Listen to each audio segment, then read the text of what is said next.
Imagine opening your wallet tomorrow. Only yesterday, it was full of paper money and coins. But today every banknote has vanished. Only one small plastic card remains. Would you still feel rich? Or would you wonder whether money has quietly changed forever? It sounds like science fiction. But the truth is even more surprising. The biggest revolution in the history of money didn't begin with gold. It didn't begin with paper. And it certainly didn't happen overnight. It began with a simple idea, an idea so ordinary that almost nobody realized it was changing the world.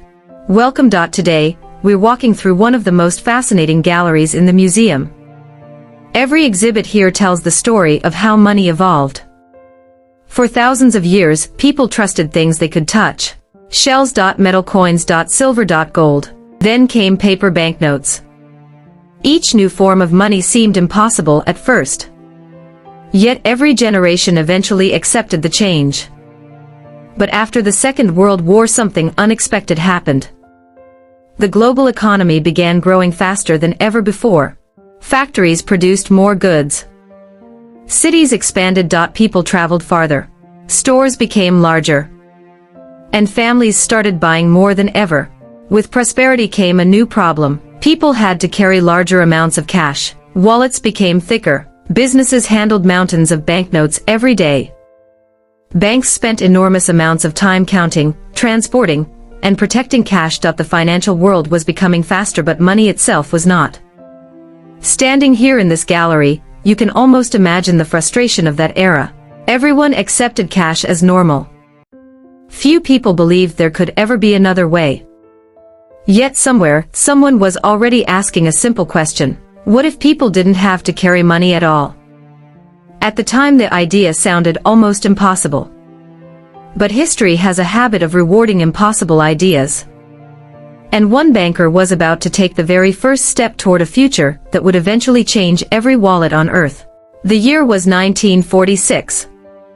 While most people were rebuilding their lives after the war, one American banker was thinking about something very different. His name was John Biggins. He worked in a small bank in Brooklyn, New York. Unlike most bankers of his time, Biggins wasn't asking how to print more money or build larger vaults. He was asking a much simpler question. What if money didn't have to move at all? At first, the idea sounded almost absurd. For centuries, every purchase had depended on something physical. You handed over coins. You counted banknotes. You watched the money leave your hands. That was how trust worked. Without cash, how could anyone believe a payment had actually been made? But Biggins imagined something completely different. Instead of carrying money everywhere, customers could carry only proof that they had money in the bank. When they bought something, the payment would be recorded and later settled through the bank itself. Today, that sounds perfectly ordinary, but in 1946, it was a revolutionary idea. His experimental system became one of the earliest banking card programs in history. It wasn't made of shiny plastic like the cards we know today. It wasn't accepted everywhere.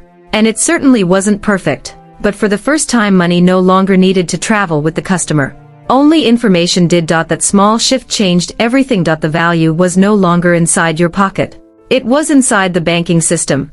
Few people realized it then.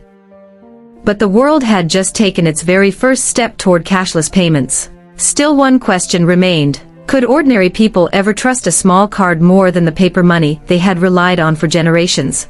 The answer would arrive just over a decade later. It would transform the global economy forever. For more than a decade, ideas like John Biggins remained limited to small banking experiments. Most people still trusted only the cash they could hold in their hands. But in 1958, everything changed. That year, American Express introduced one of the world's first internationally recognized charge cards. Unlike earlier banking experiments, this card wasn't designed for a single neighborhood or a single bank. It was created for travelers, businessmen, and people who needed to make purchases wherever they went. For the first time, a small piece of plastic began replacing thick wallets filled with cash. It wasn't just a new payment method. It represented a completely new way of thinking about money. Instead of asking, how much cash do I have with me, people began asking, how much credit do I have available? That simple change transformed consumer behavior forever. Soon, other companies realized the future had arrived. Diners Club, originally created for restaurant payments, continued expanding its network. Then came Bank Americard, a bold new program launched by Bank of America. Unlike previous cards, it aimed to reach millions of ordinary consumers. Its success was extraordinary. Banks across the country quickly adopted the system. Meanwhile, another competitor entered the race. MasterCharge united several banks into a shared payment network, giving customers even greater freedom. What had begun as isolated experiments was becoming a global financial revolution. The competition grew rapidly. Every company wanted its card to become the world's standard.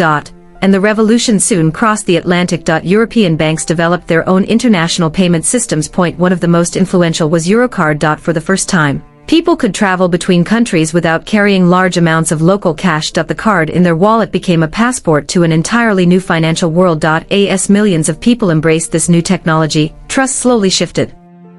Not from one bank to another, but from paper money to invisible electronic records. Without realizing it, society had begun changing. One of humanity's oldest habits. Money was no longer something you carried. It was becoming something your bank remembered. But an even greater transformation was still waiting ahead, because soon money wouldn't even need a plastic card.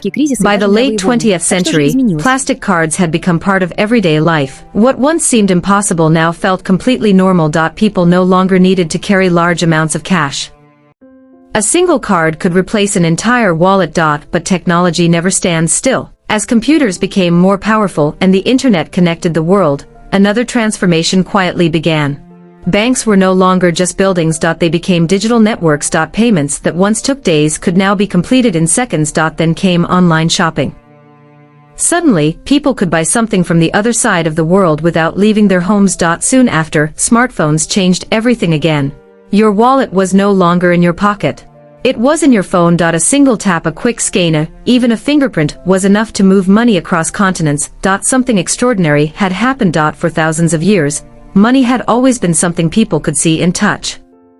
Gold. Silver. Paper. Plastic. But today money is becoming almost invisible. Most of it exists only as digital information, protected by computers and trusted by billions of people every single day. Standing here in the final gallery of our museum, we can see the entire journey. From heavy coins to paper banknotes, from plastic cards to invisible digital payments. Every generation believed its own form of money would last forever. Every generation was eventually proven wrong. Which raises one final question. If paper gave way to plastic and plastic is giving way to digital money, what comes next? Will physical wallets disappear completely? Will artificial intelligence manage our finances? Or will an entirely new form of money replace everything we know today?